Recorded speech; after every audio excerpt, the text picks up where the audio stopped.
and then she's talking about artificial intelligence, and we should not take it as a buzzword now, because see, it is many times it is used in that particular way, but now we are like considering this artificial intelligence. See the impact of artificial, probably we can say it is a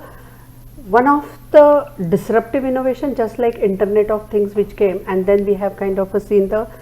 massive change in the market, massive change in the different kind of technologies and application is there. So we have to appreciate the artificial intelligence and its applications which are like we are using, and definitely we will get benefited because of that.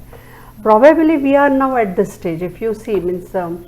we should know when we are talking about challenges towards law, we should first understand the technology, what that AI is, and then we have to identify the disputes which probably arise considering the law.